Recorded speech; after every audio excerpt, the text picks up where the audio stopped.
Hello, ladies and gentlemen. Welcome to the Buccateers podcast. I am your host, Tampa Tones. We're joined in by the crew today. We got Cody G, we got Stunna, we got A-Cats all in the house. So the only one we're down is Bucko the Bruce, but that's perhaps understandable as his Atlanta Braves are about to show down with the Houston Astros tonight in the World Series. So we'll fill in nicely without him. Us four, that is fine. If he pops in, great. If not, that's okay too. We are live on Bucs Life Media Facebook group, so shout out to Bucs Life Media and shout out to whoever's listening on Facebook. We're also live on the Buccateers YouTube. Shout out to some YouTube affiliates quickly, Armchair Quarterbacks. They got a live stream going on in the World Series. If you can't watch the game, make sure to go to Armchair Quarterbacks YouTube, and you could also catch Dixie Football Nation on Saturday, college football, handicappers on Sunday about the NFL. Anyways, we are here to talk Bucs Saints, rivalry week, battle for the division this week.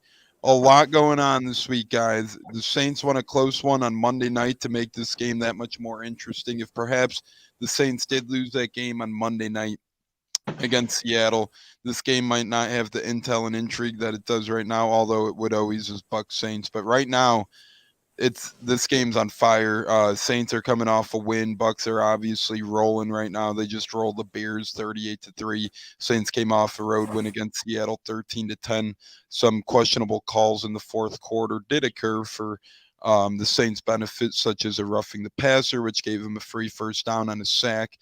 Does anything irritate people more than roughing the passer on a sack? I mean, that is always one of the most irritable penalties, in my opinion. But the Saints nonetheless squeak by. And, fellas, we're 1.5 games up on these Cats going into this one. So this is a big game. Then we're off into the bye week. How the hell we doing tonight, Cody, Cats, Stunna? It's a great day to talk some Buccaneers football, as always. Yeah, I've never been 6-1 before. It feels kind of nice. Yeah, Cody, how we doing tonight? Well, I think there goes Cody. It looks like it's down to me, you, and Stunna. Stunna, how the hell are we doing tonight? I'm doing great. I'm extremely excited about this weekend's matchup.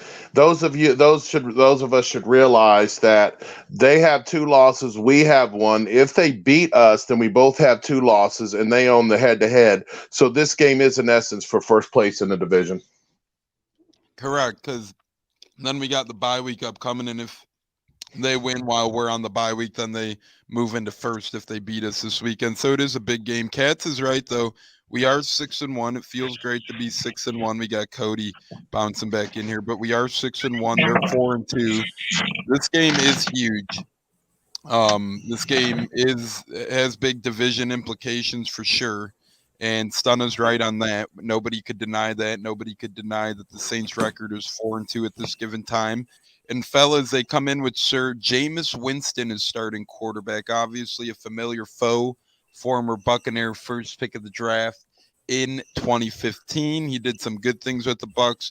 He did some not so great things with the Bucs. But bottom line is he did break a lot of records with the Bucs. He was a quarterback here for 5 years. So then last year went to New Orleans. We've seen some trick plays from him last year, but didn't get to face him in theory up front. So it'll be interesting to see what happens. Cody, we'll start with you here. Bucs versus Jameis this Sunday. What intrigues you most about this matchup? I mean, I feel like we match up pretty well on offense. Like they've got a good defense, but we should score. What worries me a little is like the Rams, what the Saints do good is what we don't defend well on defense as far as running back screens, misdirection, stuff like that. Jameis hasn't looked real good this year. He hasn't looked bad, but he hasn't looked good. So we match up well, but it's a heated division rivalry. So, it's just so hard to say. Yeah, lots at stake, that's for sure. So it is a heated division rivalry. Jameis hasn't looked great, but he hasn't looked terrible. Hasn't really been turning the ball over, but his other stats haven't really been stockpiling like usual either, such as a touchdown, such as a yardage and whatnot. When he finds Alvin Kamara, that seems to be when the most happens. They are without Michael Thomas right now. They did trade for Mark Ingram today as well as we are displaying on the bottom. Maybe they shouldn't let go of Latavius Murray, a backup running back they once had. He's banged up now, but you never know what the case may have been in New Orleans. So I'm not sure. They're adding. I thought they could have added a wide receiver. Cody mentioned Brandon Cooks could have went there. I said, yeah, that dawned on me too. Stunna, what say you about Jameis and the Bucs matchup? What intrigues you most heading into Sunday? Well, Jameis is familiar with our defense and our call system, etc. I was a firm believer last year that he was sent over there to be a paid op and give away our secrets as far as our offense, defense, and etc. I'm more intrigued to see what Taysom Hill's status is. Taysom Hill has always been a thorn in our side, and he's really been more of the harder quarterback for us to stop in the past. So I'm more worried about Taysom Hill than Jameis. But I know Jameis can rip the ball and tear us up because he knows our defense. So it's going to be a very intriguing matchup, and the Buccaneers definitely have to play their best if they want to remain first place in the division. Do you envision Taysom getting a lot of snaps this game? Do you envision more happening with Taysom than usual, perhaps? Well, I don't think their tight end position is very strong with the the departure of Cook in free agency. So I see them throwing to him. I see him taking snaps. I see them trying to use him as as a difference maker. So it's very intriguing.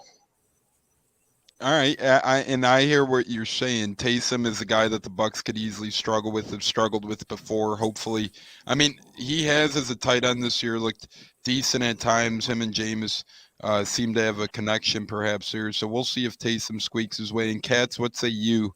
Bucs versus Jameis. What intrigues you most about this matchup? Well, it seems I haven't watched the Saints much. I did watch the Monday night game. It nearly put me to sleep, but I did watch it. Seems like, he's doing a decent job. He's not turning the ball over. He's also, you're not seeing many high-risk throws from him. That could be different in prior games they played. I haven't watched, like I said, a lot of them. Right. He's still looks like he's getting sacked quite a bit. I don't know if that, their O-line is very good. So it seems like they've got him in a mindset of, take the sack, don't turn the ball over, which is fine. I mean, but they do. I know Andrus Pete is probably out. I don't know how that weakens their offensive line, but they've always given us some trouble in that regard. So hopefully we can get some pressure on him, get him down a few times. As far as Taysom Hill, I don't know if he's even going to play this week. Is that still – wasn't he did not practice today? Taysom Hill, let's see. I have the injury report pulled up here a minute. Let me look that up. I think he was under concussion protocol. I could be wrong about that, but I know he didn't play last week. Yeah, I know he is on the injury report for sure. I'm trying to get here. Here's his current status this week. Let's see. Taysom Hill did not practice concussion as of right now. So you're right on that. He might not even be a factor if he's not able to play. So did they have anyone else step up in that role last week? Not that I could remember, obviously.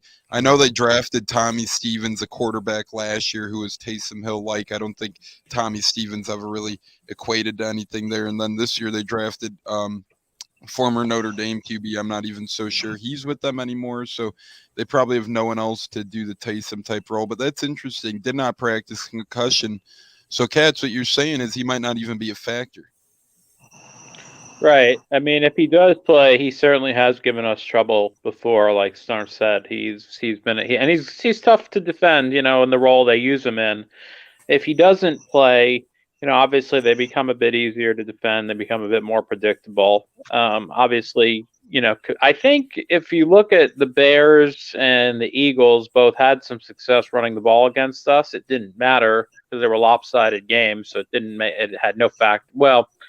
The Eagles game got close, but I never really felt the outcome was in doubt. Both teams had some success running the ball on us. Those are two games that Levante did not play in. So I look at that as a factor, getting him back, potentially making it a lot easier for us to stop Kamara if Levante indeed does play. And seems like that's trending up. So that's big for us if he can get back in there in terms of shutting down the run game, forcing them to become one-dimensional. That's important. Yeah, and Cody shared a good article with us earlier too. Katz, you bring up a good point that they have been teams running against us. Cody shared the John Ledyard article that did state that Devin White perhaps is a person to point out in that, but perhaps it's without Levante David, and Devin's trying to do too much in the role and the shoes he's trying to fill and whatnot. And like you said, we were up big in both games at points, so maybe that's why, run defense gets a little lax as well. And last game, Steve McClendon was inactive, so usual big man up the middle. He didn't play last game. There's a multitude of things you could point to, perhaps, that the run defense got away from last game. Cody, what say you about the run defense at this given time? I know the article you shared earlier. I mean, the last 2 weeks, that's two running quarterbacks. That makes it tough. Both those teams have, above average running backs, and then just the fact that we're up so big, I think we were playing, we didn't have the box stack like we normally would in a close game. We were just defending the pass because, realistically, that was the only way they were going to get back in it. Levante being out too, I think that's, Levante is awesome in the run game. He's a great player. He's great at everything. So I think that was a big part of it too.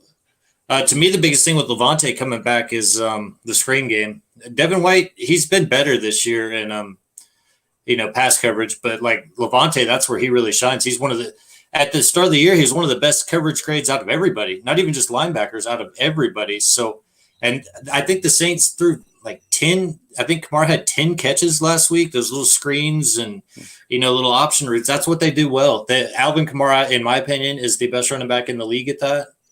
And that's where we really need Levante David. So, hopefully he's back. I'm not too worried about the run game. We've been, number one for like 3 years. This is the third year now. So, I'm not going to worry too much about that just yet.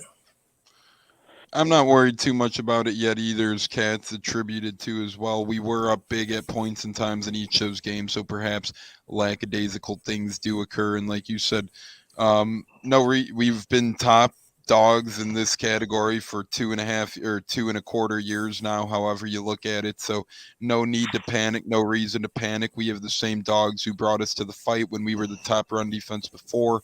And, things happen. We'll see what happens if Levante comes back and it goes back to normal. Boom, that settles that. Devin White could only increase his play as well. Stunner, what say you about the Bucs run defense? Any concerns there or not really?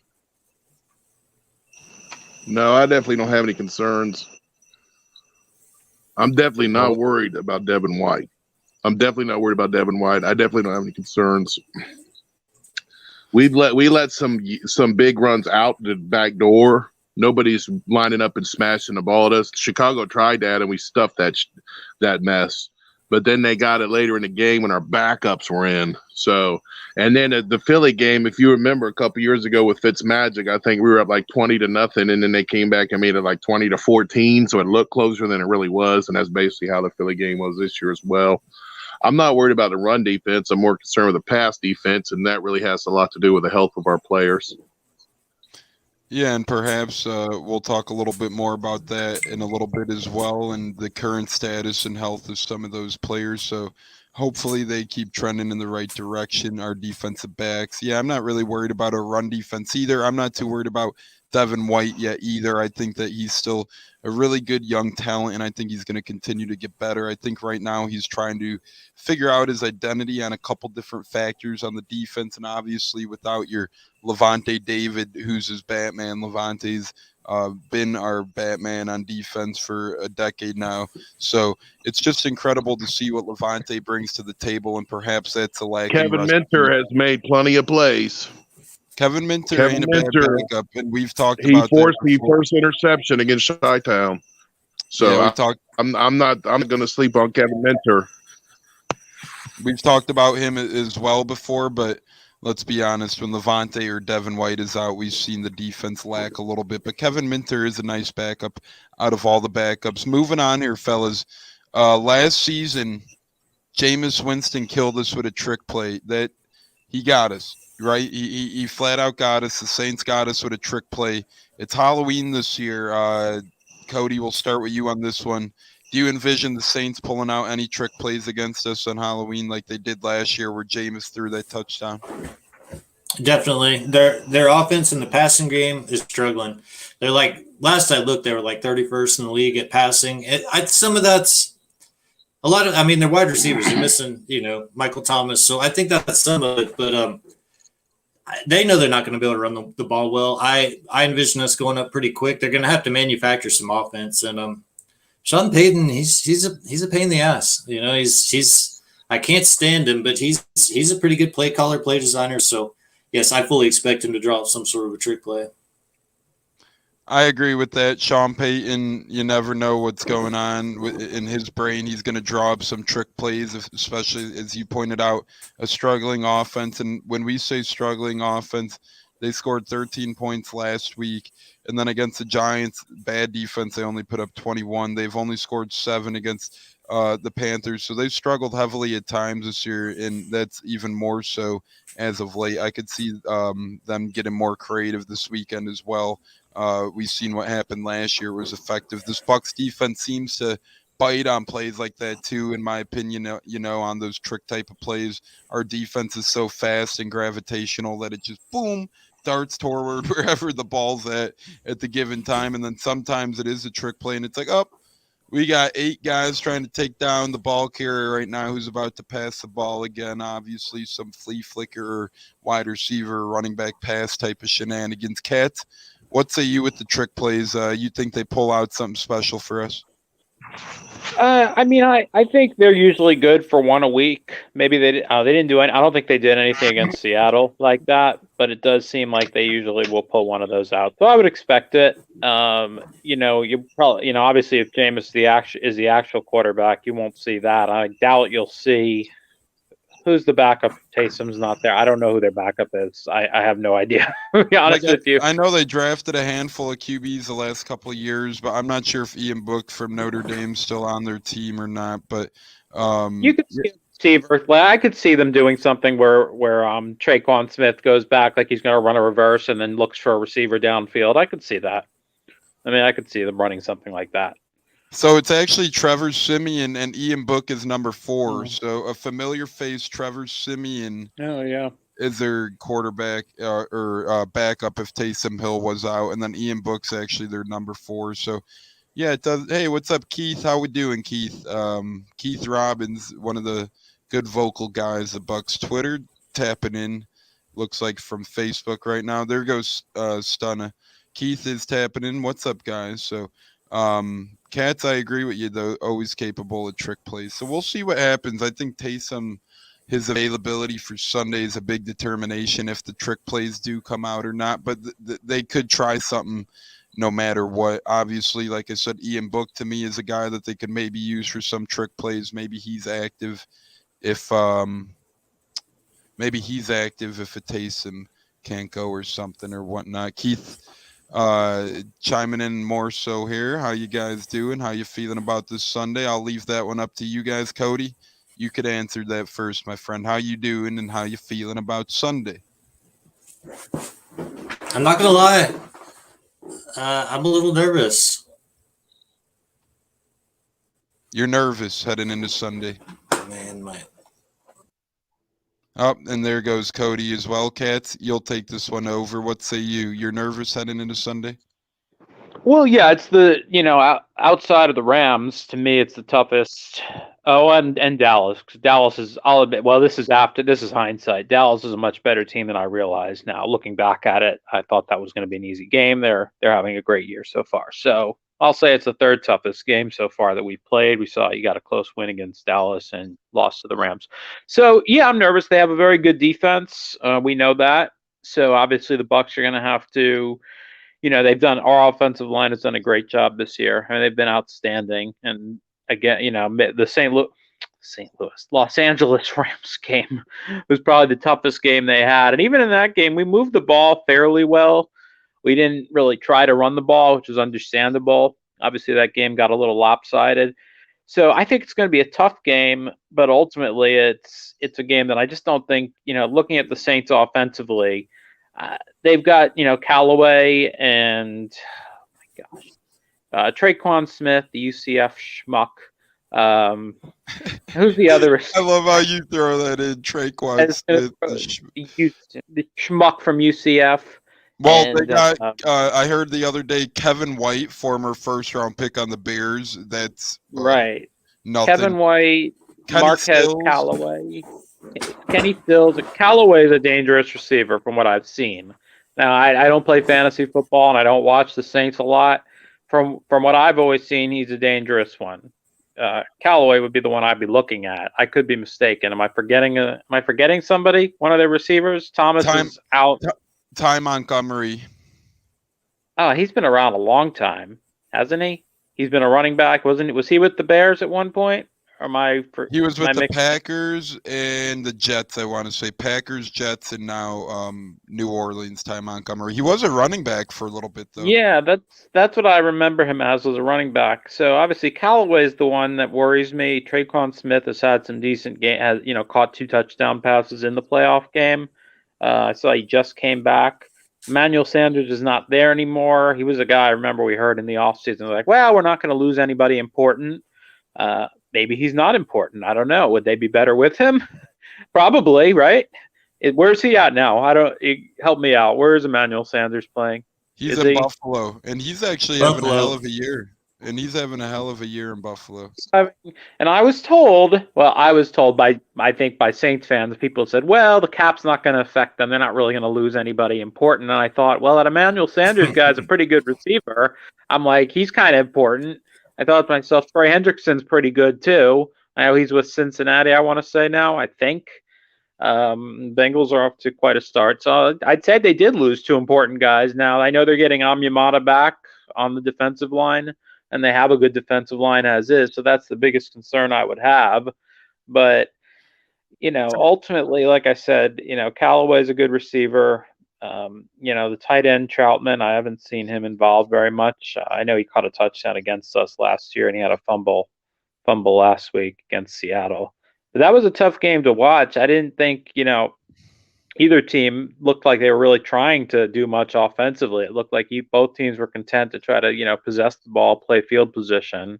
And ultimately, unfortunately, that did not work out for Seattle, and the Saints squeaked it out. And I know they are a little bit better at home offensively. At least they have been in the 2 home games. Did they? I don't remember what they did against the Giants. I know they lost that game, and I know they won the game in Jacksonville. But ultimately, I think we'll pull this one out. I just don't think the Saints, they're great defensively, but I think we had to protect. If we protect the football, we can create a turnover or 2. I think we'll be fine. I agree with that. I think if we protect the football, create some turnovers, we'll be fine. I'm not necessarily nervous in terms of being nervous about the actual Saints team as much as I am about our historic struggles as of recent with the Saints more so. Although we got past them in the playoffs, I do think we end up handling him pretty good here. I know there's every right to be nervous. If the Saints win, they're right back in this thing in terms of divisional race, because they'd be 5-2, we'd be 6-2 going into a bye week, and they could theoretically hop into first if they beat us this week and then win when we're on our bye week. But look, if we win this game, we propel and shoot ourselves way up in the division standings. We move to 2.5 games ahead, and after us, the Saints face Buffalo, Dallas, and one other top team. They face 3 Tennessee. other. Yeah, they play Tennessee. Buffalo, Dallas, and Tennessee in 3 out of the next 5 weeks after us. So including us, they play 4 first-place teams in the next 6 weeks. So you bet your ass Tom Brady sees that, knows that, wants to attack that, and says, hey, this is a chance where we really try and put our stamp of approval on ourselves. If we beat them this game, we could only propel ourselves up more so from here. And they got a tough schedule coming up, and not to discredit ours, but we have some winnable games coming up after our bye week for sure. Washington, right? The Giants. The Giants are on there. Washington's on there. Obviously, we haven't played the Panthers yet. They come twice at the end of the season. Our last 3 games of the season, I know it's still a while away, but Panthers, Jets, Panthers. Right. Now, the Panthers did beat New Orleans in week 2, but all of a sudden the Panthers look like a much different team now. than they did back those first 3 weeks. So we've Correct. seen that change. Meanwhile, Atlanta looks like they're trending up a little. I know you got to, and not because they beat Miami, but you look up at Atlanta, all of a sudden I'm like, oh, they're 3-3. They're kind of in this a little bit, kind of sorta.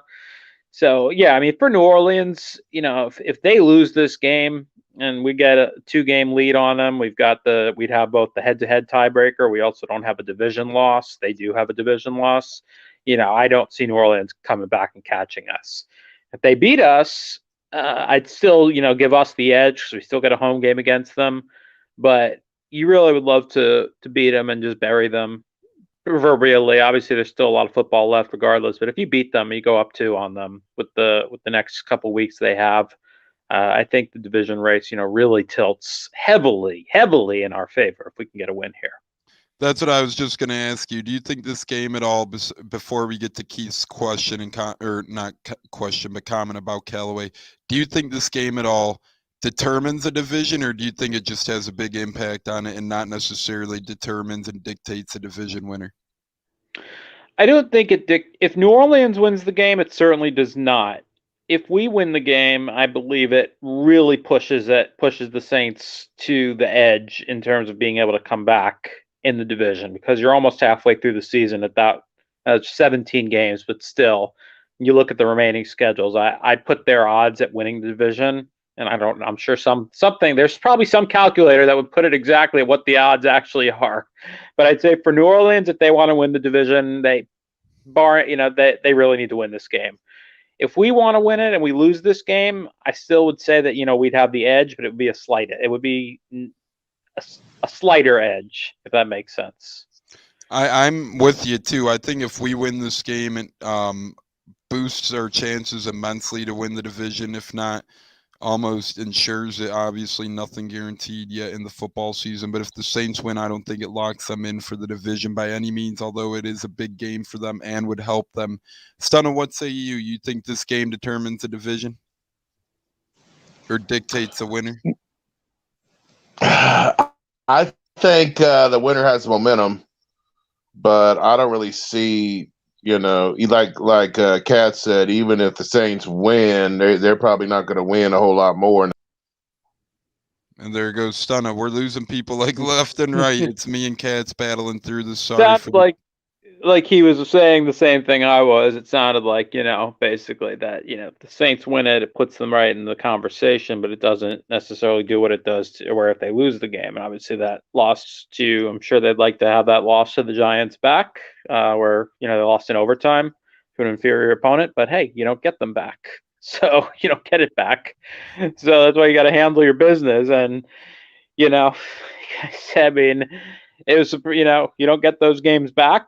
And in the end, it might come down to that. It might very well not. It might not mean anything. We might end up, I don't see them running away from us. I could see us putting them away by winning it. Like I said, it tips the scales really far in our favor if we win. If we don't, it certainly pushes it to, it makes it get tense. So I'll use that word. And I agree with you. And that's why I feel like it's a game where the Saints play down to their competition. They could have had that game back against the Giants. That's why I did feel like, dang, maybe Seattle could have helped us out and won that game. And they almost did, and they could have if it wasn't for that fourth quarter collapse. But Saints are one of those teams who play up and down to their competition. So if they do win, they will have momentum, and they will be, punching jab to jab with us in the boxing match. But if we win, we're raring back for that knockout blow jab coming any minute now if we win this game. While if they win, they're jab for jab with us, kind of keeping it even. So I agree with you guys there. Whoever wins definitely has the momentum. It's Halloween Sunday. We talked about trick plays. Now we're going to talk about treats. Out of Gronk, Levante David, and Sherman, because Antonio Brown was in this question, but then today it looks like AB might miss a couple more weeks now. So we're going to take him out of this question because it's pretty safe to assume that he won't suit up this week based on how it's trending. So we're going to go with out of Gronk, Levante David, and Richard Sherman. Katz, will start with you. Which of these three Bucs would be the biggest treat on Halloween to return against the New Orleans Saints? I'm going to go with Gronk, especially given that AB's AB is going to be out, I'm going to have to go with Gronk. You can see, I feel in the red zone, especially, that's not to say we've been poor in the red zone per se, but you get him back, and especially down in the red zone, that's big. Also, if you need help blocking that defensive line of theirs, he's such an elite blocker as a tight end. Having him back to me would be huge against these guys. I agree. Gronk would be huge, and I want to get to Keith's comment quick. He says Callaway is a deep threat. Yeah, he is a deep threat, but there's only been 2 true games this year where he's been able to show his deep threat abilities. Week 4 against the Giants, he had 2 receptions for 74 yards. So sure, he averaged 30-something yards a catch that game. We'll give that one to him. And week 5 against Washington, 4 grabs for 85 yards and 2 touchdowns. Other than that, Callaway's been blanked all year. Week 1, he had 1 catch for 14 yards. Week 2, 2 grabs for 8 yards. Week 3, 4 grabs for 40 yards. Week 7 against Seattle, 3 grabs for 32 yards. So Callaway's been shut down and held pretty well more times than not this year. So I'm not necessarily worried about his deep threat ability. And although he is a deep threat, he's the one to target if they go deep. I'm just not too worried about it. He's only burnt the defense a couple of times this season, it seems like, with his deep threat ability. So I don't see the Bucs, Todd Bowles, letting that happen this year where he beats them. I think I forgot a name, Tones. I think I might have mixed up some of their receivers. There's another guy they have. Deonte Harris, is that the other one? Is he still there? Yeah, Deonte Harris is still there, I believe. He's actually been decent. Yeah, someone caught a deep touch. Someone against, I keep saying Jacksonville. In the game they played in Jacksonville. Deonte Harris it was, and I know his shadow, you could say, or guy behind him is Lil Jordan Humphrey. Right, I'm not familiar with Lil Jordan. That's actually his name. I thought that was a joke when I read that. I thought someone was punking me. That's his name. I'm not familiar with him. I guess I better be careful. He might burn us now. But Deonte Harris is the one that I'm familiar with, and that we saw him, I believe, in the playoff game, had the big punt return early. He had another one that was called back, and I think he did have a couple deep threat. He was a deep threat as well. I think he caught a couple touchdowns against Green Bay, and I think, was it him? And I don't remember if how much of an impact he had. I didn't see him on Monday. Pretty sure he was dressed for that game. I don't remember hearing his name called. It just seemed like they were the offense, they were throwing it to Kamara quite a bit. It was a very conservative game on both sides with the weather and whatnot, but I don't remember hearing his name called. That I will say. I don't know if he was injured or not, but I don't remember hearing his name. I know he is questionable going into this week. I'm not sure on his status or what happened last week. I'll be sure to check that out, and we could see. But I know he is quick. He is speedy. You're definitely right. When he is in there, you got to watch out for him. He has 236 receiving yards this year and 2 touchdowns in the games he has played, and it doesn't look like he suited up against Seattle, or if he did, he didn't accumulate any stats. So I'm guessing he didn't because, like you said, they would make sure to get this guy in their offense. He's one of their speedsters. They displayed it against us. I'm going to go with Levante as the most important treat for us to return. I like the Gronk one as well, but I like Levante because we've seen the past 2 weeks without Levante, run defense just hasn't seen the same. And I know Kevin Minter's a reliable backup, but when you play a team like the Saints on Halloween in that big time game before the bye week, it'd be nice to get a win, relax the bye week, have some people, in our go into the bye week, be more up in first place in our division. In that game the Saints have during our bye week doesn't matter as much to us. Stunna, what say you? Out of Richard Sherman, Levante David, Rob Gronkowski, as we're pulling AB out of the question as he is trending down for the game, who would be the biggest treat for the Bucs to have back this weekend? I go with Levante David is definitely the treat. New Orleans offense runs to Kamara, whether it be running or passing, so we need people in coverage as well as people in line of scrimmage. So he definitely the treat. I don't know anything about Richard Sherman coming back from that hamstring, but that would be huge on the back end for sure. And you know what I'm saying? I look forward to the day when Carlton Davis get out there as well. But, I'm more worried about New Orleans trying to use the tight ends and backs against us. So you're not too worried about their defenses. You much are about their offense then? Their offense is opportunistic. I worry about turnovers or 3 and outs. That's as far as our offense is concerned. I think we went 3 and out twice against Chicago, and we have to try to string together first downs if we are going to punt. But I worry about their attack coming into the backs or to the tight ends or to the quick game or to the streets, screen game or the trick plays, like we already talked about. But they're going to try to keep us off our guard like Chicago did. I mean, like New York Giants did last year on Monday night, where they kept us off guard, even though that we were vastly better than them. And New Orleans, I just don't fear them like I did last year. And I think we're definitely the better team, but the only thing that we can do is really beat ourselves. I agree with that. I think we should have a clean win on Sunday unless we beat ourselves. Like you said, I don't fear them as much as I did last year. And it's kind of like that video game boss. Once you beat that ass, you don't really get that much afraid of him as you once did. So we slayed the dragon last year in the playoffs, and now you hope it's smooth sailing headed into this year. And I feel like that's really the case. Cats, before we get moving here, what say you about Saints defense? Cody wanted to talk about him. Cody had internet difficulties, so ask Stun, and now I'll ask you, Saints defense, how do you feel about them? Well, they have a great defense. I mean, there's no denying that. They have for several years. I don't believe they've allowed, and not that we're a team that's going to, try, and I should hope not, try to establish the run too much, although we've run the ball very well in recent weeks. We've really run the ball a lot better. Their defense is a scary unit. I mean, Cam Jordan's obviously is a big mouth. He talks more than he actually does on the field. I know he had a sack against Seattle. That was his first. So he runs his mouth. But, guys like Amyamata and Davenport, and obviously Demario Davis is a great linebacker. Lattimore in their secondary. We've had our battles. A couple times they've gotten us. We've had some success against them. But I think if our offensive line continues to play the way it does, I think we'll be fine. So it's a scary defense. I don't see us lighting them up like we have some other teams, but I do think we'll be able to move the ball efficiently against them. Somewhat like in the playoff game, I thought we moved it efficiently. I thought even in that game we left some points out there. We left some points out there against the Bears, even though we put up 38. Much like Brady said, there were opportunities to put more touchdowns on the board inside the 2.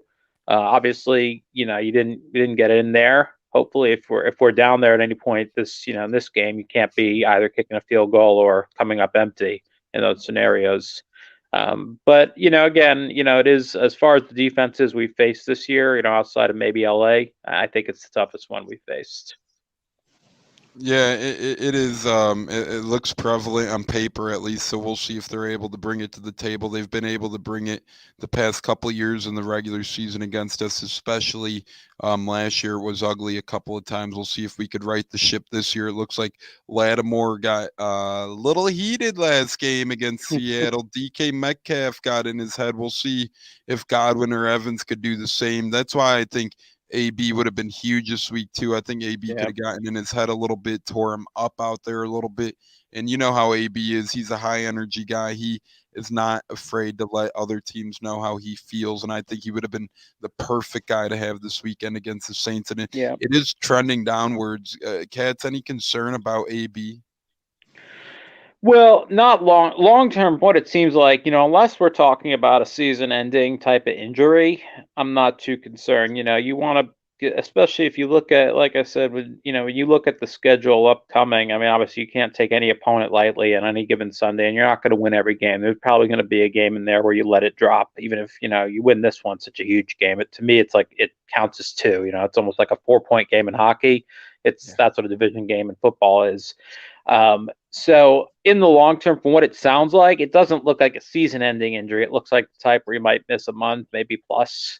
But with 10 games remaining, unless you're telling me that he's shut down for the season, I'm not too worried about us offensively, as long as you don't start piling up additional injuries. Stunna, what say you about the current state and status of AB? Are you concerned whether he misses a couple games, or are you only concerned if it's a long-term type of ordeal? AB's old, man. He's over 30. You know, he's at the end of his career, and he's going to have a hard time finishing the season. But he's a Hall of Fame type elite athlete, so he can, when he does play, he's going to play at such a high level that, you know what I'm saying, you have to take notice. So I'm not concerned with him missing games. He doesn't need stats. I mean, he's had a great career. So what he needs is championship. And a little update. That it's like he was in the Super Bowl. Sorry, Stunner, you were cutting out. What'd you say? I said as long as he's available for the playoffs and the Super Bowl, I'm fine with whatever he misses in the regular season. Yeah, I co-sign on that. That's how I feel too. I third that. As long as AB gets his ass ready for the playoffs and postseason. I mean, obviously we want him to get healthy to the point where he can be effective in the regular season, hopefully. But we're saying worst comes to worst.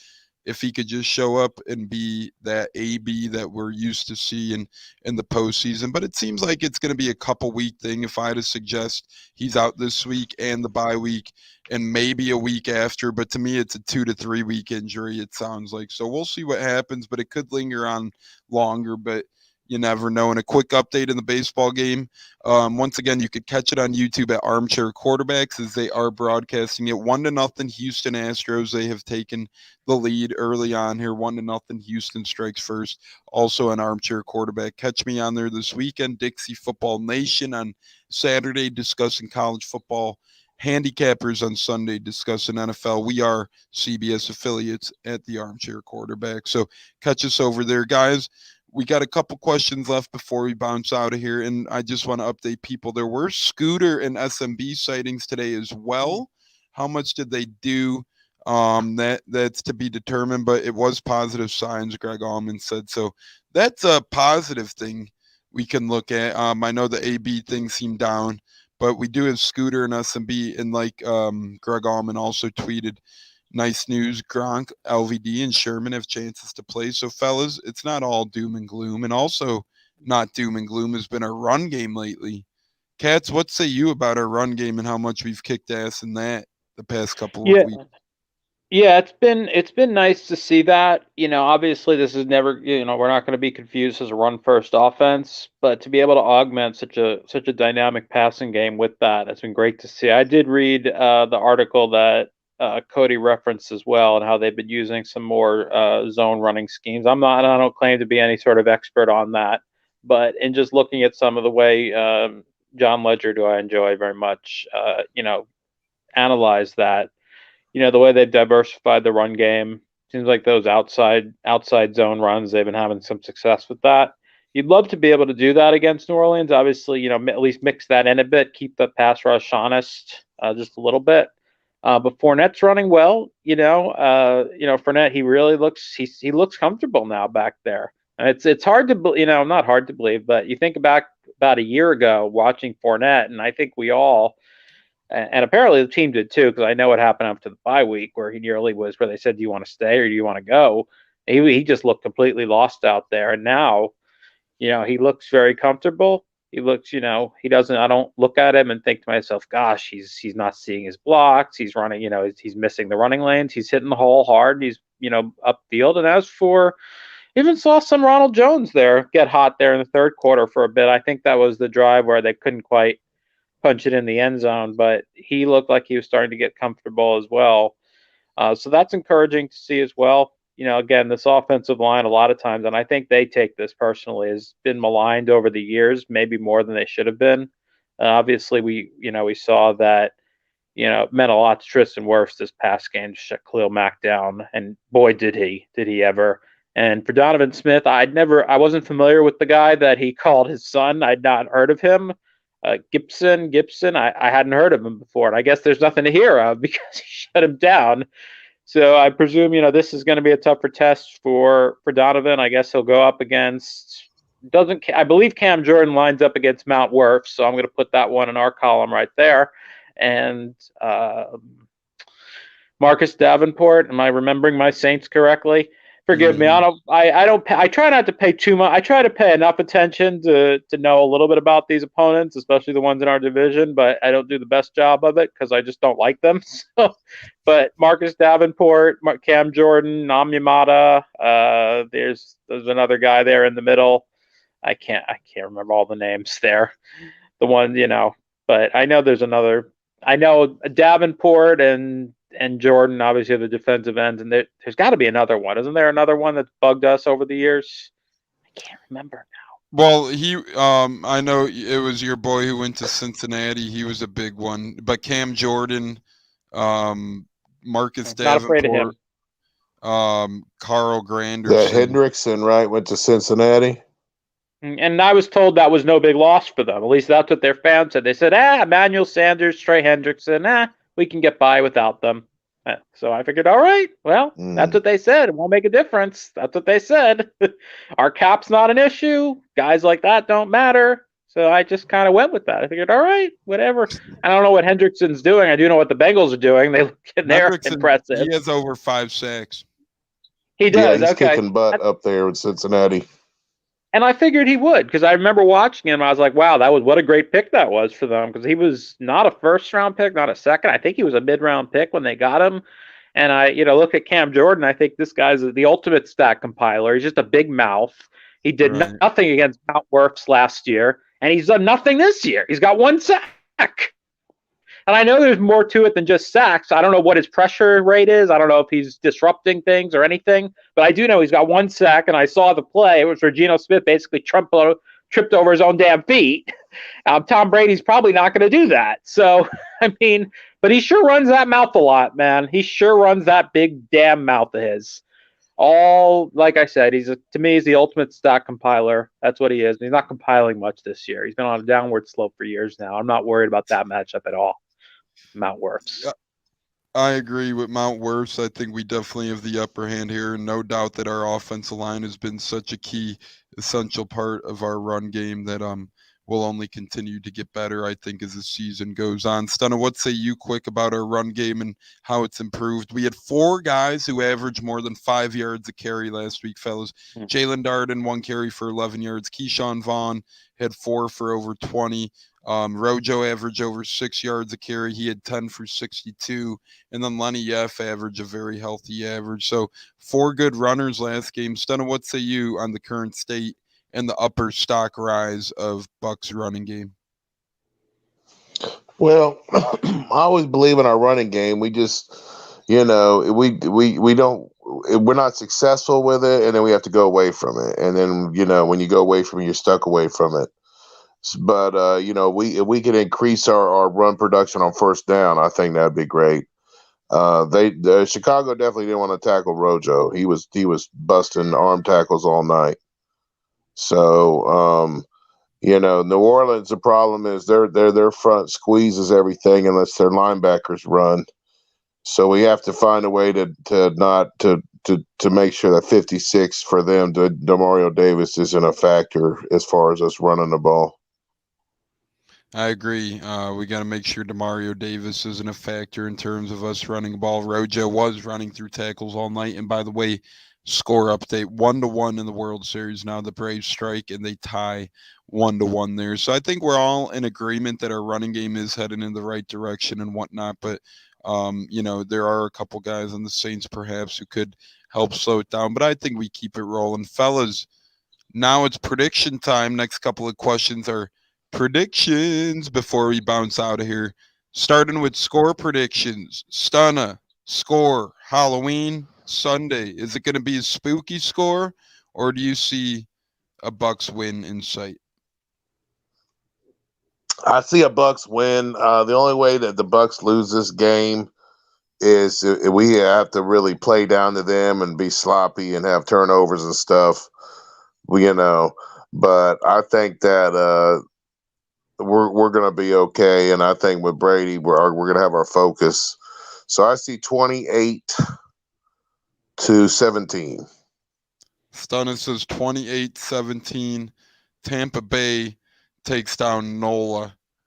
I would like that double-digit victory. Kat, before Cats, Elkai on Twitter, I forgot he asked earlier what's up with AB. Elkai, hope you're still sticking around, my friend. We did happen to answer that, or at least give our thoughts on what's up with AB and the current state of him. So I know you asked that earlier in the episode. We did get to it eventually, Elkai. So either hope you caught it. If not, buddy, watch the replay or listen to the replay on Apple, Spotify, Google podcast, and so much more. Stunna 28-17. Cats, what say you? What's your prediction on Halloween? Any tricks or treats, or you think of a Buccaneers victory? I do believe the Bucs are going to win. I think it's going to be I think it's going to be kind of tight, though. We've seen some on the road. We've been a little bit closer in a lot of these games. I'm going to say Bucs win. I'm going to go 24-20. Cats going 24-20. Bucs win. It's funny, in the games that I thought would be blowouts this year, they've kind of been a little closer. In the games that I thought would be closer have been blowouts. For some reason, I thought Miami would stick around, and for some reason, I thought Chicago would only lose by about 9. None of those happened. So I'm probably going to be wrong here, but I do think that the Buccaneers up on the Saints here. I got 31-16. I got Tampa Bay winning by 15 points. I just think that we go and play a great game. Tom Brady, we've seen how bad he takes regular season losses. You've seen what happened in Chicago and then how he turned that into this year. Perhaps he still has those 2 Saints games in his mind last year. Hopefully he goes into that town this year, kicks their ass. I know we got the last laugh in the playoffs, but he wants regular season wins too, damn it. I think Bucs win by 15. I think 31-16. I don't think Saints offense gets much going besides some field goals, handful of field goals, or maybe a missed extra point to get it to 16 points because they got a new kicker. Will Lutz is perhaps out for the year. That could be a big one for them. We'll get into some fantasy players of the game quick. Some guys I like. I'll kind of highlight this, and I'll just hear your guys' offensive MVP of the game. One fantasy guy I like on the Bucs side of the ball on offense is this game. If it is true, AB's down, which it's looking down, and he's not looking that great. And if Gronk does play, I like Gronk this game. I like him to kind of find form with Brady again. I think he gets in the end zone once or twice here. And given the thin tight ends, especially with bye weeks this week for fantasy football, I think that Gronk could lope in there. And now that's if he plays. If he doesn't play, we've seen that Brayton Howard could be subtle backups, but none of them have got it going. So I'd go a different direction. If Gronk isn't playing, I would obviously I think fantasy player of the game would be Leonard Fournette. I think he continues to do well this game. But I'd look for Gronk if he doesn't play. Lunny F. Cats, what say you for your fantasy player of the game or your MVP offensive player of the game? I was going to say Gronk as well. I hope I can still say that, even though you said it. I think he is going to play. Yeah, it sounds like he is going to play, and I think you're going to see Brady look his way, and I think they'll hook up for a touchdown as well. Stunna, offensive MVP or offensive fantasy performer of the game in your mind? Offensive MVP is Brady. Fantasy performer, Brady. Brady for both. I like it. Simple there. Who's your defensive player of the week, Stunna? Then we'll bounce to Cats, and then I'll give mine before we do our exits.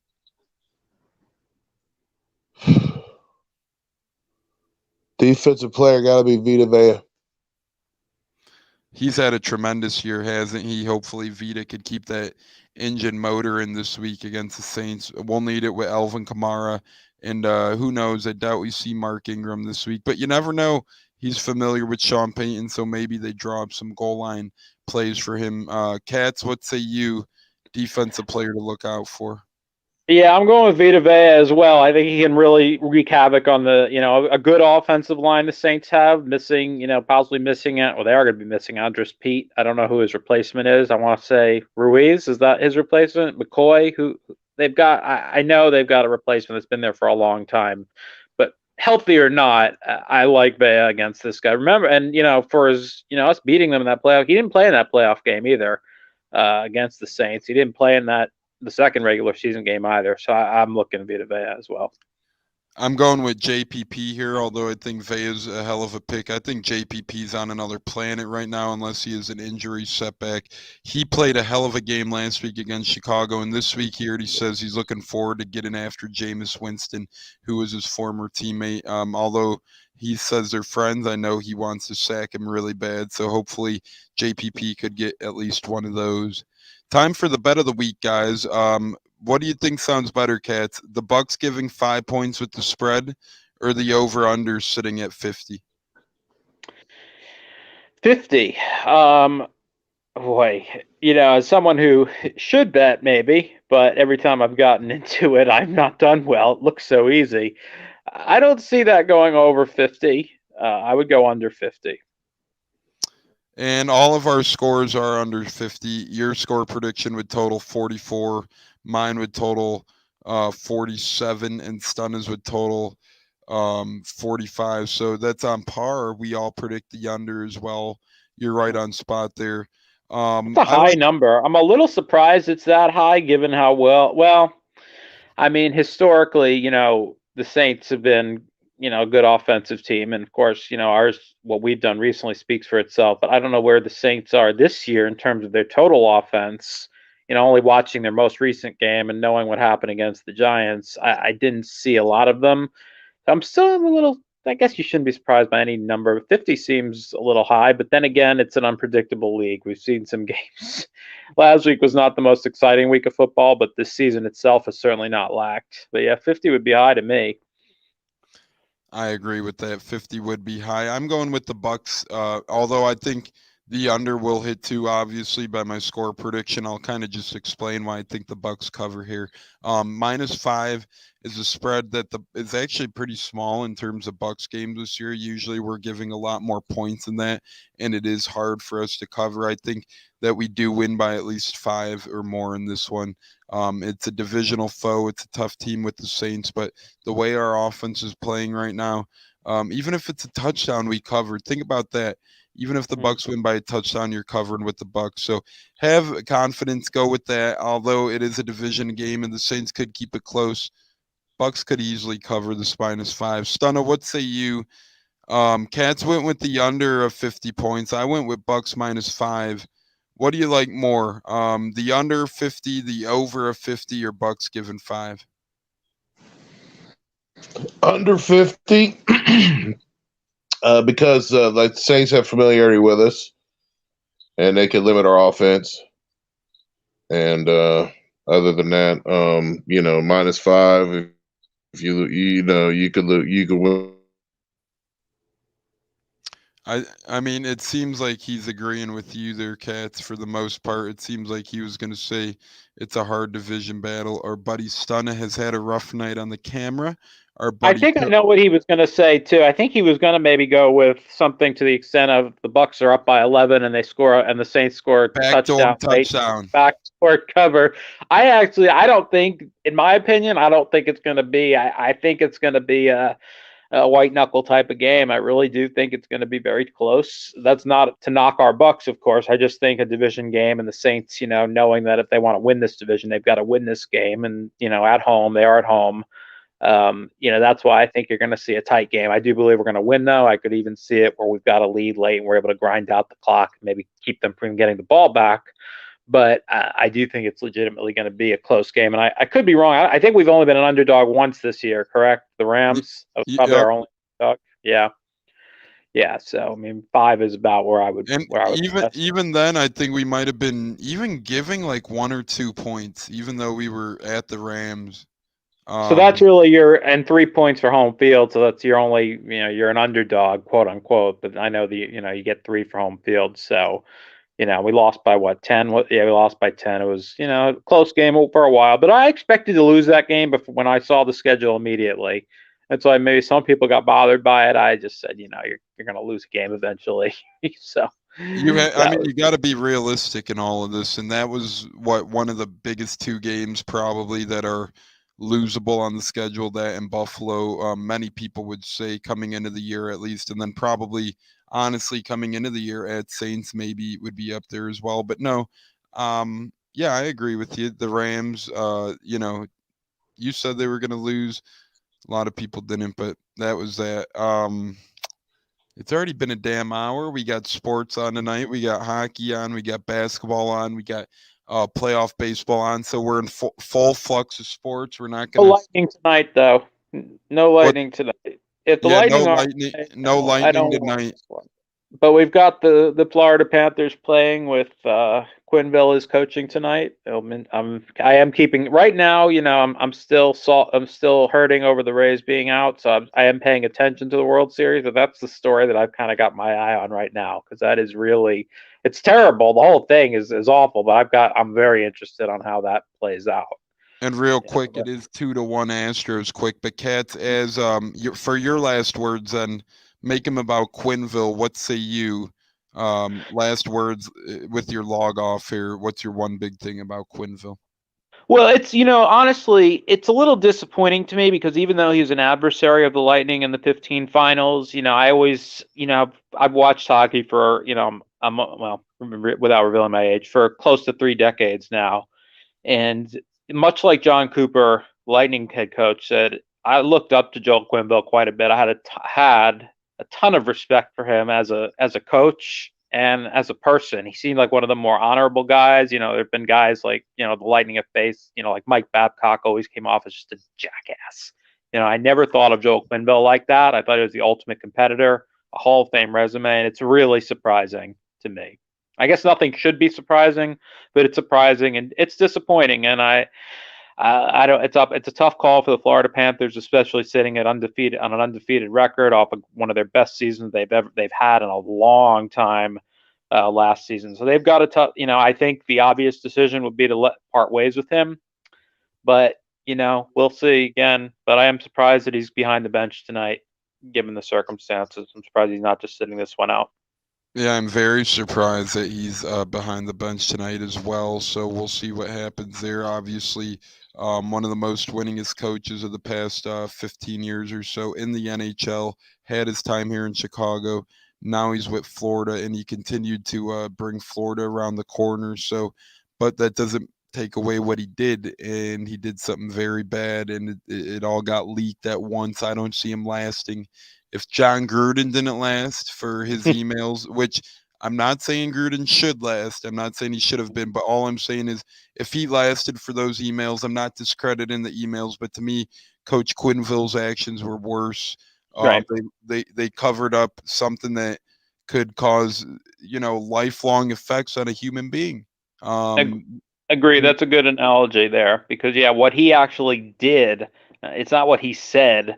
What he said about, how, well, I don't want to handle this now, so like this is going to be a distraction. He's kind of pushed it to the back.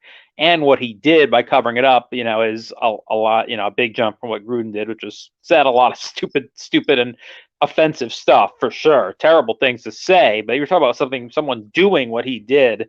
It would be a bit of a double standard if he stuck around. But again, the NHL might be different. Who knows? The Florida Panthers might handle things differently than the Las Vegas Raiders do. So we'll see. I don't know.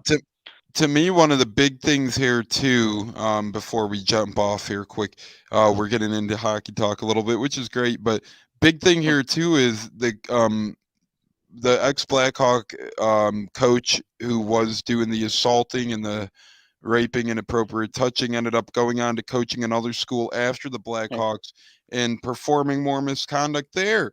To me, that's the worst part. The Blackhawks knew what could happen, knew he was a predator, and then they endorsed this bastard for a job somewhere else. He gets that job, and he's nasty there. How does that happen? And it's really disappointing, and the Blackhawks, and I don't know, where they go from here either. A lot of the players, I'm going to presume they did not know, because players aren't privy to that. But yeah, it's a bad look for them. I can't pronounce the GM's name. Is now the GM of the Winnipeg Jets. I presume that he'll be gone, because Winnipeg is not. Yeah, Winnipeg is not, doing enough where they're going to even think about keeping him. But the Panthers, like I said, this is a franchise that has sputtered around for the majority of their history. They've got what I would say a future Hall of Fame coach. Going to have to retract. It doesn't take away from what a great hockey coach he is, but it does take away that. And, they've got a talented team. So, but I think they've got to make a tough decision now. It should be a no-brainer. But again, we'll see. Their owner's known to be a little bit on the. He's a bit of an odd duck. I'll just say that from what I know about him. So again, we'll see what they do. But it's disappointing, like I said, because he never coached the Lightning. I just had a lot of respect for the man as a coach, and what he knew and what he brought to the NHL, a lot of franchises. It's disappointing, the word I would use. Yeah, it's very disappointing and sad to see, especially being from Chicago and seeing the impact he made here on Blackhawks fans who, the games were blacked out when I was growing up here. And then Quenneville came, the team started winning. And although I'm not a Hawks fan, I was excited for my friends who were Hawks fans, for my family who were Hawks fans. Obviously, I'm a Lightning fan, but it was exciting times here for sure in Chicago. And you know how easy it could have been for me to be a Hawks fan and, do these types of things because of such a winning coach they had. Now I'm glad I never went down that route. I'm already a Penn State guy. So, I don't, two cap casualties. Whoa. Hey, yeah. What can you do? I mean, hey, the Bucs we had Greg Schiano coaching us. We had John Gruden coaching us. I don't think Schiano actually knew anything about it, to be honest with you. I actually think Greg Schiano's a decent, honestly, outside of the micromanagement. Yeah, I mean, micromanaging, whining about the size of the meatballs being too small in the cafeteria, which is an infamous story now. Most people know about it. He yelled at the chef that they were too small. I actually think Greg Schiano is actually a decent guy. I don't think he knew anything about Penn State. And Gruden just always was always had that personality. I didn't know I don't know, about some of the things he said, but he always had, his rants, and he always had a foul mouth. Worse than foul now, so that's not shocking. So what can you do? Things in this era, though, you can't get away with that. But again, yeah, Quenneville's on another level, and other guys in the Blackhawk organization, it's a tough scenario for them as well, how they're going to handle that going forward. Other than Stan Bowman stepping aside, and I think now he's gone. He said, "I'm stepping aside." No, you're stepping down. You're not going to stick. You're gone anyway. Yeah, it's a lot. It's surprising. It's disappointing. Like I said, this is a hockey fan. This is a fan of hockey, and in general. And I think he's got a family, if I'm not mistaken. I think he's got a wife. He's got several kids as well that he's got to answer to. So yeah, it's going to be tough for Coach Q going forward as well, or Q if he's no longer a coach after this. And although we are a football and Bucs podcast, we'll make sure to keep you guys up to date with the latest Quenneville and Florida Panthers news as things unfold, because we do keep the biggest sports stories going on the Buccateers as well, just to give people a taste. Once again, before we log off, the World Series is up to 5-1. It's now 5-1 Astros lead, and I did put a little cheddar on the Astros tonight. I want the Braves to win the series, but I don't think Astros would go down 2-0. So, Cats, any last words? Any last words for the pod before we log off? Well, it's a great job by the Braves to go in, and at worst, if they don't come back tonight, get a split out of that. Obviously, seeing Charlie go down, hearing about that, it's tough for I'm a huge fan of his, so that was tough. But final words are: I'm excited for this game Sunday. This is we're in game number 7 now, and I think this is the most fired up I've been for a Bucs game this year. A lot of these games I felt very confident in our ability to win. We've gone out and almost won all of them, only lost one of them. But this is now you're starting to get into the later part of the year. Now you're headed towards November. You're facing your biggest adversary. So I'm excited for this, and I do believe it's going to be a tight one. But I do believe the Bucs come out on top, and we'll go into the bye week sitting really pretty. And hopefully, getting healthy, hopefully as well. Knock on wood. Yeah, Stunna, what's your last words for the pod, buddy? Walk it off for us, my man. Well, New Orleans has just become that thorn in our side that we really need to get some straightening and some payback on. So I really hope our team just plays at an elite level and just goes and really just blasts them. But any win is a win, and I'll take it. And, I hope we can play our best football because, that's the thing last year. We didn't play our best until the third time we saw them. But I think if we play our best football, we'll be just fine. I think if we play down to our competition, which has happened this season, then we could be in trouble with the atmosphere there. But no matter what, we're always going to root for them Bucs. And this is just a great time to be a Bucs fan. I agree. Great time to be a Bucs fan. Make sure you're watching the game. I know it's Halloween, so those with kids, it might be a little harder, but no excuses. Get your ass on that couch. Take them out before, take them out after. Get your Michael Myers movies in Saturday night. Do your pumpkin carving Friday night, and have your ass in a chair and be that armchair quarterback on Sunday.